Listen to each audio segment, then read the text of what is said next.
कैसे लोग। मैं उम्मीद करती हूँ कि आप सभी लोग बहुत ही अच्छे होंगे और एक बार फिर से स्वागत है आपका मेरे इस यूट्यूब चैनल में जिसका नाम है study with fun by Anshika Vashishtha.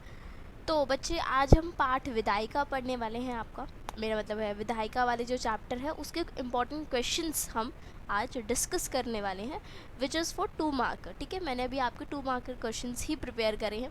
ठीक है, अगर आपने चैप्टर पढ़ रखा है कहीं से भी, I am not saying that कि बिल्कुल पर्टिकुलरली मेरे ही चैनल से, ठीक है, अगर आपने कहीं से भी पढ़ रखा है चैप्टर तो आपको 2 मार्कर से 3 मार्कर बनाना आता होगा, राइट। सो फटाफट से स्टार्ट कर देते हैं आपका चैप्टर। ठीक है, just wait for a second, I am going laser point ले लूँ मैं। आपको दिख रहा है प्रश्न 1। अच्छा, मेरे को एक चीज़ और बतानी थी आपको बच्चे, क्या है ना, मुझे हिंदी टाइपिंग नहीं आती है, ठीक है, and it is the truth.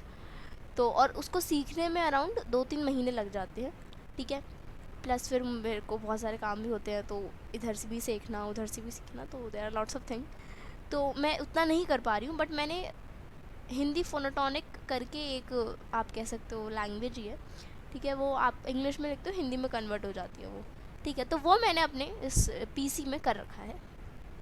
लेकिन उसकी प्रॉब्लम बच्चे क्या है, वो ये है कि it can not give you the proper Hindi, right. मतलब आप जैसा लिखवाना चाहते हो ना उससे, वो ठीक वैसा नहीं लिख सकती है, ठीक है। तो ये चीज़ मैं आपको, जैसे सपोज मैं ये पढ़ रही हूँ तो मैं आपको खुद बता दूंगी कि इसका रियल मीनिंग क्या है। मतलब ऐसा नहीं कि बहुत ही अलग मीनिंग बताएगा ये जो मैंने लिखा है, बट कहीं ना कहीं वर्ड जो है वो कुछ मिसिंग है या गलत है, ठीक है, तो मैं उनको आपको बता दूंगी जिससे कि आपको थोड़ा क्लियर हो जाए। तो अगर आप इसको लिख रहे होंगे इन क्वेश्चंस को, तो मैं वो भी आपको क्लियर करवाती चलूँगी, ठीक है बच्चे। तो आपका जो पहला क्वेश्चन है, जैसे कि यहाँ पे कुछ थोड़ा सा अलग लिखा है, ठीक है, प्लस इसमें स्पेलिंग मिस्टेक्स भी हो सकते हैं। तो क्वेश्चन है आपका, द्विसदनात्मक विधायिका के पक्ष में आपको 2 तर्क देने हैं, ठीक है। विधायिका एक तो यहाँ पे गलत है, प्लस यहाँ पे सदनात्मक के पहले मैंने द्वि नहीं लिखा है क्योंकि वो आया नहीं था हिंदी टाइपिंग में, ठीक है। तो समझ जाना बच्चे, कुछ दिनों की बात है, ठीक है। आई मेक श्योर कि मैं जल्दी से जल्दी हिंदी टाइपिंग सीख लूँ और फिर उस आपको एकदम करेक्ट लैंग्वेज में पढ़ाऊँ, ठीक है। सो द्विसदनात्मक विधायिका के पक्ष में बच्चे आपको 2 तर्क देने हैं इस क्वेश्चन के आंसर में, ठीक है। यानी कि पक्ष में मतलब उसके, आप कह सकते हो उसके फेवर में आपको 2 तर्क पेश करने हैं कि जो द्विसदनात्मक विधायिका है वो सही है हमारे देश के लिए, ठीक है। अब क्यों है वो आपको ये बताना है कि क्यों है, ठीक है। आपको अगर सपोज पता है कि हाँ है, वो इम्पॉर्टेंट है हमारे देश के लिए, तो क्यों है उसको आपको रीज़न बताना है, क्लियर है। तो समाज के सभी वर्गों तथा सभी क्षेत्रों को समुचित प्रतिनिधित्व, ठीक है, यानी कि क्या बोला गया है कि द्विसदनात्मक विधायिका जो है वो समाज के सभी वर्गों को तथा देश के सभी क्षेत्रों को एक समुचित प्रतिनिधित्व प्रदान करती है, ठीक है। इससे देश के जितने भी सभी वर्ग हैं वो, साथ ही साथ देश के जो विभिन्न क्षेत्र हैं उनको एक समान प्रतिनिधित्व मिलता है, एक समुचित प्रतिनिधित्व मिलता है। किसके द्वारा? द्विसदनात्मक विधायिका के द्वारा, क्लियर है। सेकंड पॉइंट बच्चे आप लिखेंगे कि प्रत्येक फैसले पर दोबारा विचार किया जा सकता है। आप इसे इस तरीके से भी लिख सकते हैं, अगर आपको थोड़ी और एक्स्ट्रा हिंदी लिखनी है तो आप लिख सकते हैं कि प्रत्येक निर्णय पर पुनर्विचार किया जा सकता है।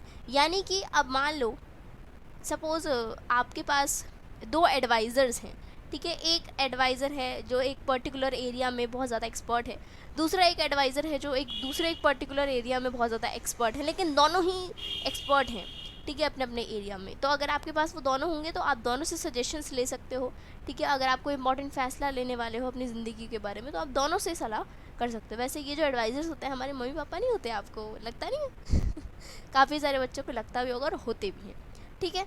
तो वही आपको ये चीज़ सेम आपको यहाँ विधायिका में भी डाल देनी है कि 2 विधायिकाएँ होती हैं जिससे कि प्रत्येक फैसले पर आप दोबारा विचार कर सकते हैं, पुनर्विचार हो जाता है उससे। तो मान लीजिए आपने कोई फैसला लिया, उसमें थोड़ी सी कमी आ गई, तो यदि कोई दूसरी विधायिका है वो उसमें थोड़ी सी करेक्शंस करवा देगी और उसको ठीक करवा देगी, क्लियर है।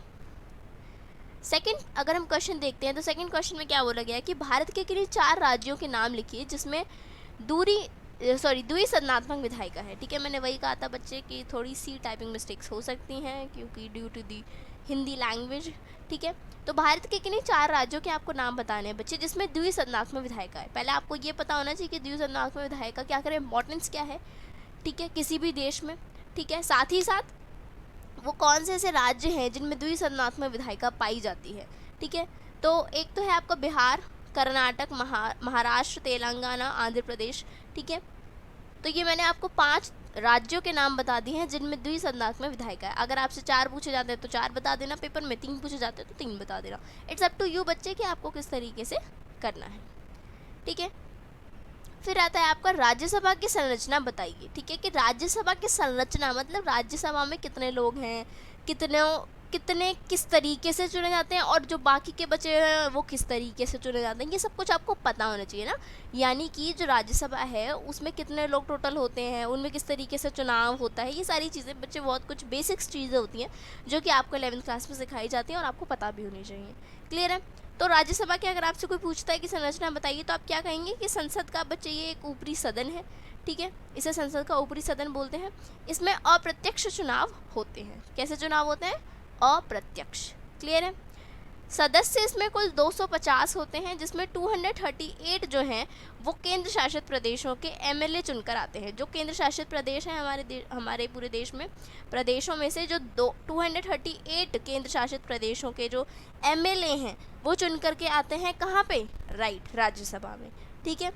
टोटल संख्या कितनी बताई है? 250। अब इसमें से जो 12 बच्चे हैं उनको राष्ट्रपति चुनता है, ठीक है, राष्ट्रपति द्वारा वो मनोनीत किए जाते हैं। वो किसी भी साहित्य, कला क्षेत्र इन सब से हो सकते हैं, ठीक है, साहित्य, विज्ञान, कला इत्यादि।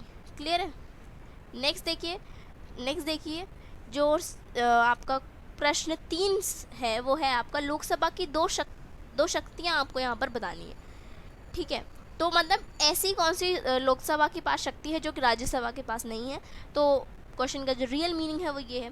तो इसका जो आंसर है बच्चे वो ये हो जाएगा कि राज्यसभा में, मेरा मतलब है लोकसभा में धन विधेयक पेश किया जा सकता है, राज्यसभा में पेश नहीं किया जा सकता है, और लोकसभा का मंत्रिपरिषद पर पूर्ण नियंत्रण होता है, ठीक है। नेक्स्ट क्वेश्चन देखिए बच्चे, वित्तीय विधेयक किसे कहते हैं? धन संबंधी विधेयकों को वित्तीय विधेयक कहते हैं। ये विधेयक केवल लोकसभा में ही पेश किए जा सकते हैं।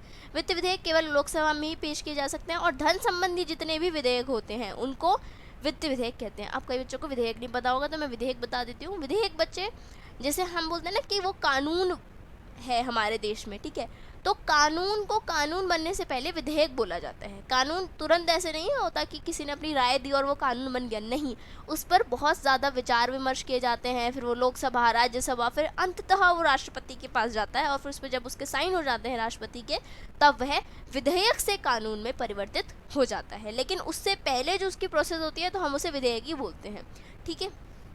क्लियर है बच्चे पॉइंट। नेक्स्ट देखिए, नेक्स्ट क्वेश्चन है दल बदल से क्या अभिप्राय है? ठीक है, जब कोई सदस्य अपनी मर्जी से दल छोड़ दे और किसी दूसरे दल की सदस्यता ले ले तो उसे दल बदल कहते हैं। दल बदल यानी कि दल बदल, दल यानी आपका कोई, आप दल मतलब आप क्या कह सकते हो, कोई पर्टिकुलर कोई आपकी पार्टी है, ठीक है, वो आपने बदल ली, तो नाम में ही छुपा है इसका आंसर, राइट। तो दल बदल यानी कि आपने अपना जो दल है, अपनी जो पार्टी है वो आपने बदल ली, ठीक है। मान लीजिए कोई एक्स पर्सन था, वो पहले कांग्रेस पार्टी में था, लेकिन अब वो बाद में कहाँ चला गया, वो बीजेपी पार्टी में चला गया, तो ये क्या हो गया, ये दल बदल हो गया। क्लियर है। तो इस तरीके से हो जाता है इसमें, ठीक है। So this is the end of this video. I hope that it is very helpful for you, ठीक है। मैंने पूरी कोशिश करी है बच्चे कि मैं आपको जल्दी से जल्दी क्वेश्चंस करवा सकूं, क्योंकि पेपर आने वाले हैं तो तैयारी भी करनी होती है, ठीक है।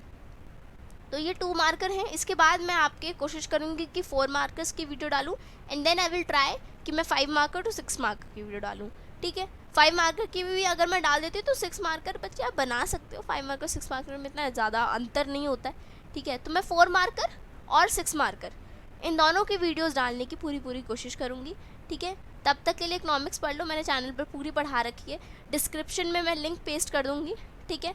I hope that all you are doing well. मिलते हैं आपसे एक अगली वीडियो में इसी तरीके से एक अच्छी सी वीडियो के साथ।